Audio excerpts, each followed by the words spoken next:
Este é um caso extremamente inusitado, porque foi um dos casos mais documentados, né, na história dos Estados Unidos. Vamos contar essa história e vamos analisar profundamente o caso.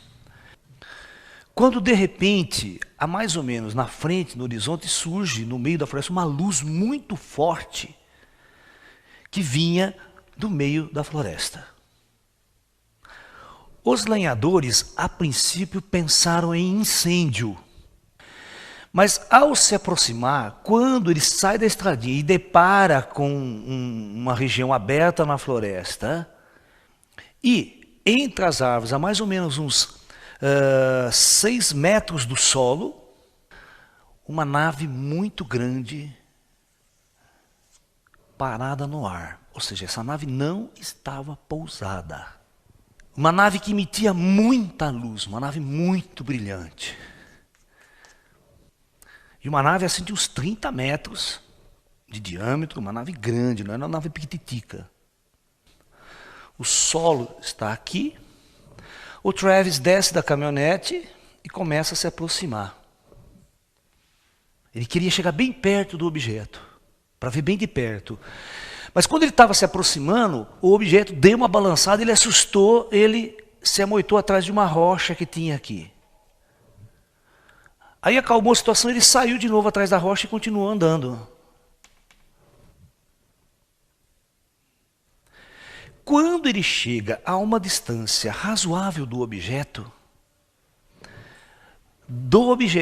parte como se fosse um raio. Os amigos deles descrevem esses 6 que estão ali na caminhonete, vem tudo. Sai um raio. Agora nós vamos fazer uma análise extremamente técnica da situação. Tá? Muito bem. Quando você tem uma espaçonave de tecnologia avançada, de uma tecnologia que você não sabe o funcionamento dela, tá? Nós cientistas tentamos entender basicamente a estrutura funcional dela. Básica, não realmente o mecanismo real de como ela funciona, mas a física da coisa. Primeiro lugar, primeira pergunta, por que os UFOs são altamente iluminados? E eles não têm a luz, ele todo fica brilhando ao seu redor. Não é um holofote que fica lá, né? Às vezes tem até um ponto que fica piscando, tal, mas geralmente as pessoas descrevem que o objeto todo brilha. Então eu vou tentar explicar isso para vocês em termos de física quântica. Tá? Vocês sabem como essa luz branca funciona? Essa luz branca só funciona devido a uma teoria de física quântica, senão ele não fazia ela. A coisa funciona o seguinte, você pegar dessas luz branca comprida, dessas de vapor de mercúrio que a gente chama, então a lâmpada funciona assim, ó. Você tem aqui um tubo de vidro, ok? E aqui dentro você tem vapor de mercúrio, ok? Tá? Então, você coloca um filamento aqui, geralmente ela tem um filamentinho que vai acender e vai ficar incandescente. Às vezes dos dois lados você tem. E você vai ver que essa lâmpada, ela só funciona, essa lâmpada branca só funciona se você tiver uma caixinha aqui que vai em cima da lâmpada.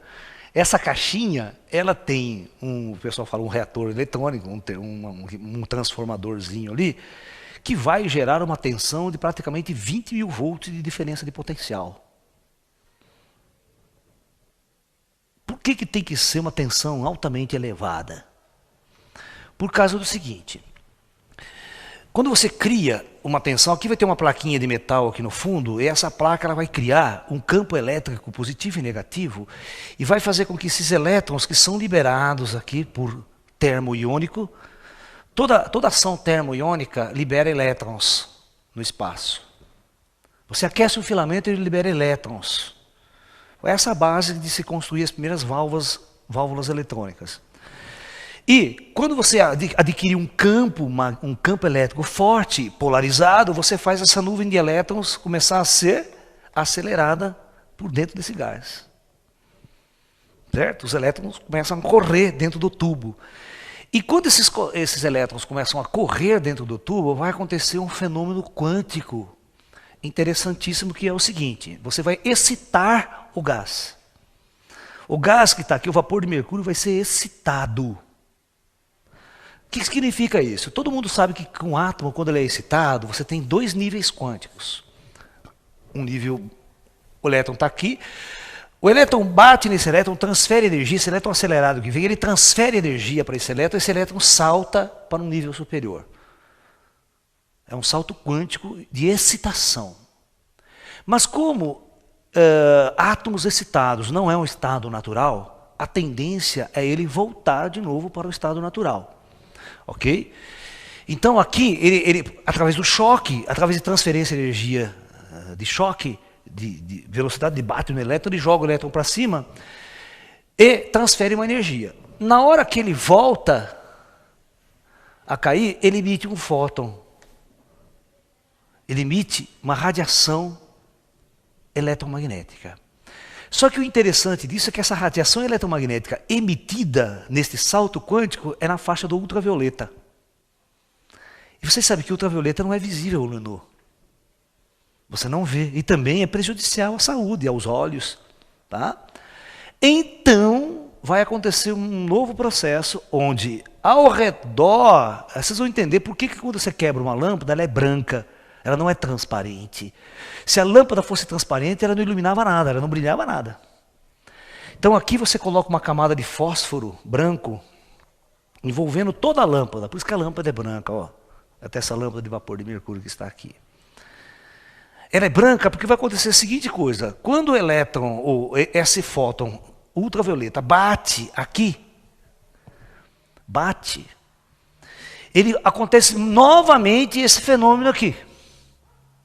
Mas só que agora, devido ao fósforo ter uma característica especial, a hora que ele reemite um fóton, ele remite o fóton na frequência visível. E a luz, simplesmente, o gás, é como se o gás acendesse. Eu vou dar uma explicação agora por que o UFO brilha e por que o Travis Walton não deveria ter se aproximado do UFO. Corre perigo de morte. Então vamos lá. Muito bem. Agora vocês têm que fazer a seguinte pergunta para vocês. É muito simples. Você tem um UFO, uma nave de 30 metros que deve pesar toneladas. A minha pergunta: como que esse objeto para no ar sem ter hélice, sem não fazer nenhum ruído, não faz nenhum barulho, não tem motor? Que sistema avançado de sustentação aérea este objeto utiliza? Então, certamente, essa luminosidade que ele emite tem a ver exatamente com a tecnologia de estabilidade e de propulsão desse objeto. E eu desenvolvi todo esse modelo teórico para explicar isso. Então, na verdade, nós sabemos que o próprio Einstein desenvolve uma teoria onde ele estabelece uma teoria de campo unificado, né? Onde ele consegue satisfatoriamente fazer uma unificação entre campo, uma relação matemática entre campo eletromagnético e campo gravitacional.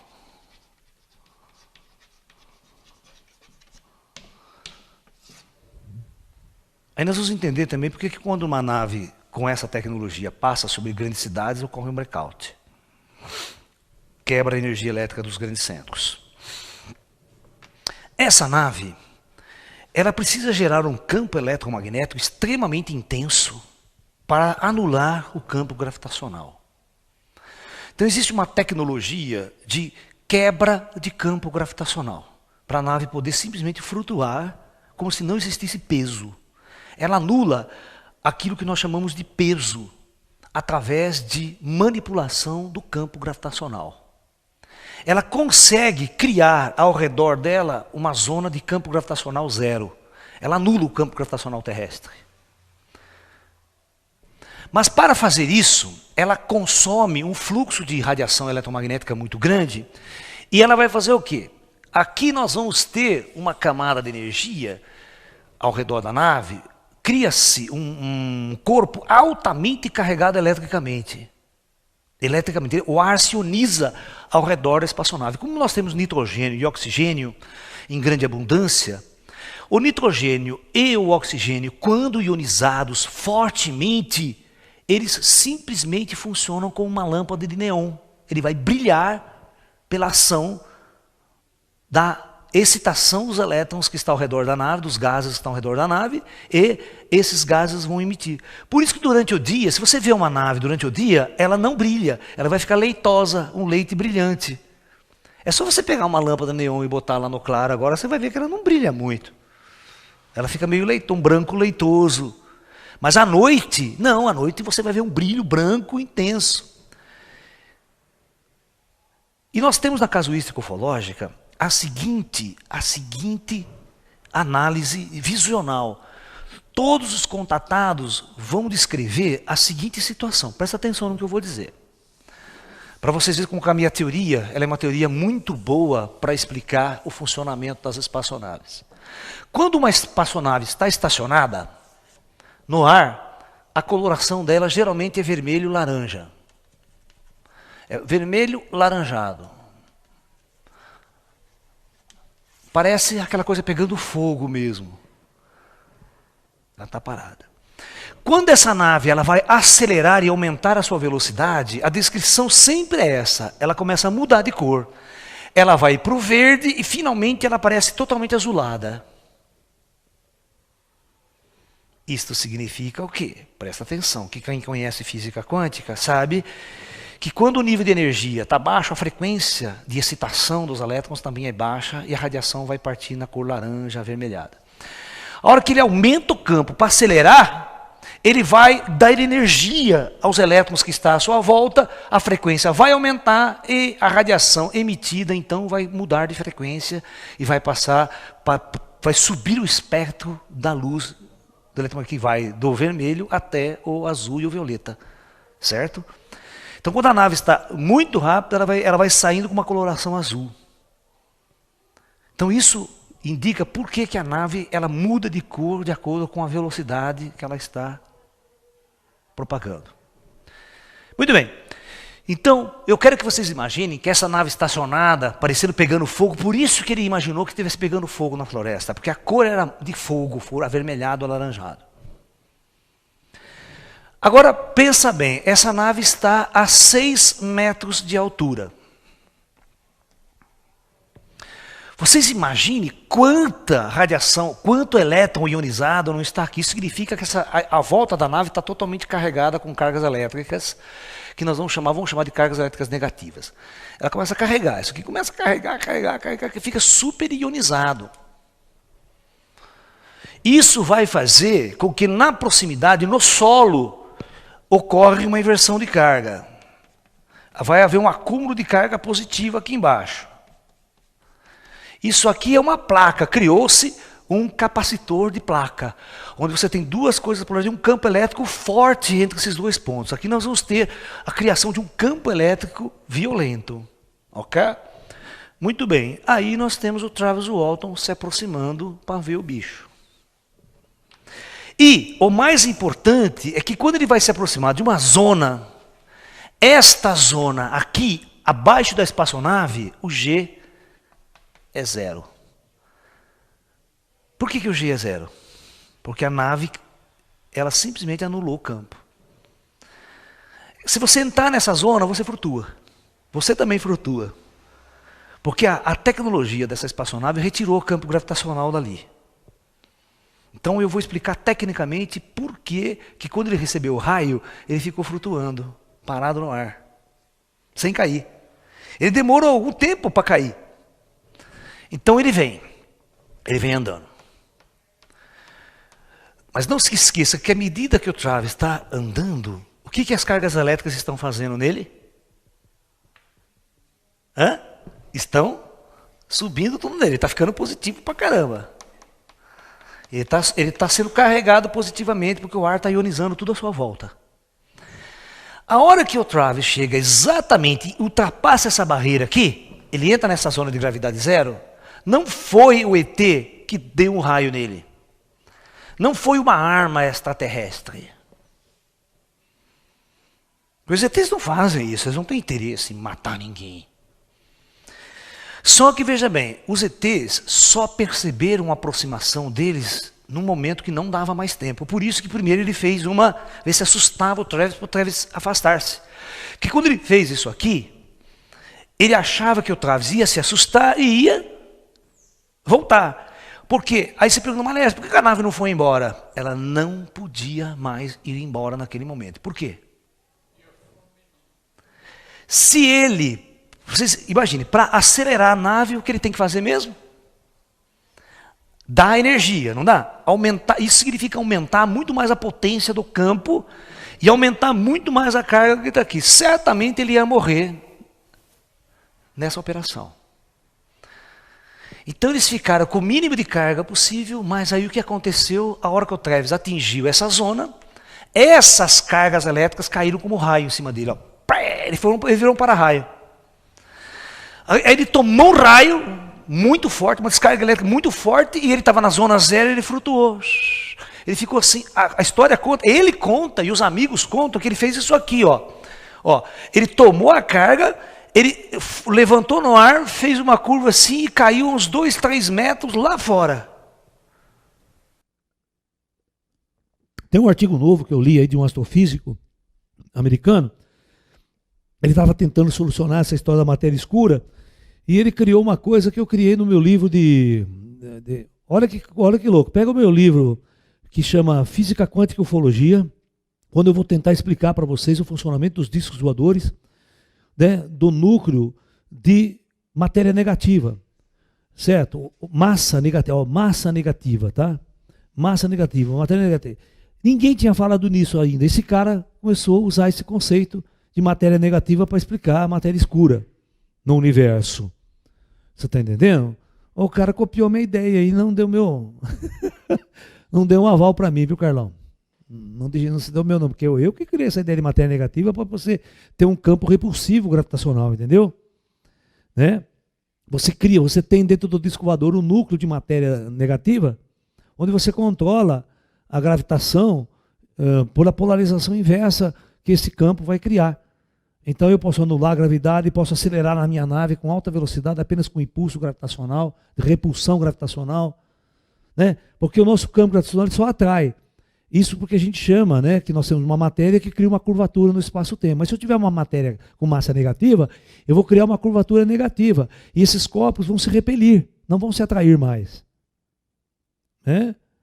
É como criar a bipolaridade gravitacional, que a gravitação só tem um polo, como o polo magnético, nós temos 2, né, norte e sul. Se você inverter os polos, eles se repelem. Né? Mas nunca ninguém discutiu a ideia de uma bipolaridade gravitacional. Né? A não ser que você crie a ideia da massa negativa. E você criando a massa negativa, você cria então uma repulsão. Ele vai explicar por que o universo está acelerando, que as galáxias não se desfacelam quando elas estão girando em alta velocidade, elas não vão embora. Né? Tem muita coisa a discutir, que tem uma matéria que vai segurar, que repele a força, que controla. E essa matéria seria uma matéria negativa oculta para nós. Né? Mas eu li a teoria dele, não gostei da teoria dele não, acho que não vai funcionar essa teoria para explicar. A melhor teoria para explicar que eu vejo até agora, né, é essa aqui. A matéria, se você fizer o cálculo de massa, como o universo é muito grande, né, as distâncias interestelares, essa matéria permeia todo o espaço interestelar, ela é muito sutil, dá uma massa suficiente de 95% que os caras não detectam.